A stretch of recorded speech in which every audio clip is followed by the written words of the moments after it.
আসসালামুআলাইকুম রাহমাতুল্লাহি ওয়া বারাকাতুহু। সুপ্রিয় সম্মানিত দর্শক শ্রোতা, আশা করি মহান রব্বুল আলামিনের দয়ায় আপনারা সকলেই ভালো আছেন। সুপ্রিয় সম্মানিত দর্শক শ্রোতা, আল্লাহ পাক রব্বুল আলামিনের ৯৯টি নাম রয়েছে।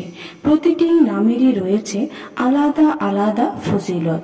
সুপ্রিয় সম্মানিত দর্শক শ্রোতা, আল্লাহ পাক নিজেই বলে দিয়েছেন, উদুনি আস্তাজিব লাকুম, আমাকে ডাকো, আমি তোমাদের সেই ডাকে সাড়া দিব। সম্মানিত দর্শক শ্রোতা, আল্লাহ পাকের সুন্দর একটি নাম নিয়ে আজকে হাজির হয়েছি। আর সেই নামটি হলো ইয়া আউয়ালু। ইয়া আউয়ালু এর অর্থ হলো হে আদি।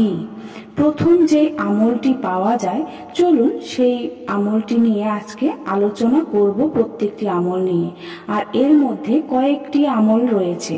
প্রথম যে আমলটি রয়েছে সেই আমলটি হলো, আপনি যদি, যে ব্যক্তির ছেলে সন্তান হয় না, সে যদি 40 দিন পর্যন্ত দৈনিক 40 বার ইয়া আউয়ালু পড়বে, ইনশাআল্লাহ তার ছেলে সন্তান হবে, মনের আশা পূর্ণ হবে।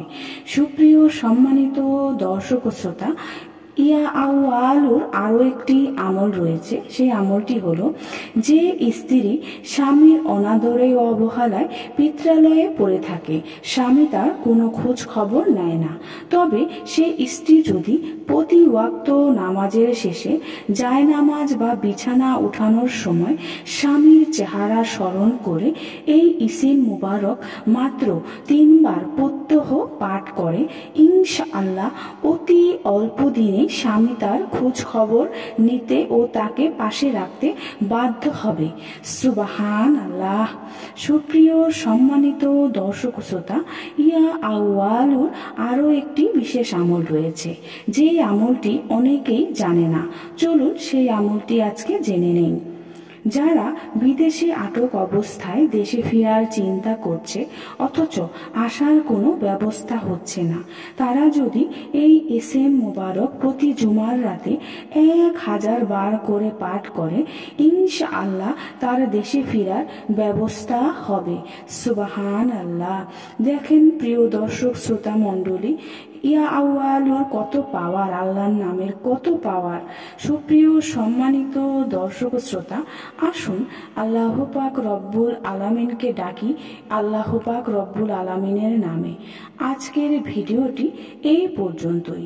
ভিডিওটি যদি ভালো লেগে থাকে, অবশ্যই চ্যানেলটি সাবস্ক্রাইব করবেন, লাইক করবেন, কমেন্ট করবেন এবং বেশি বেশি শেয়ার করে দিবেন। সবাই ভালো থাকবেন। আল্লাহ হাফেজ।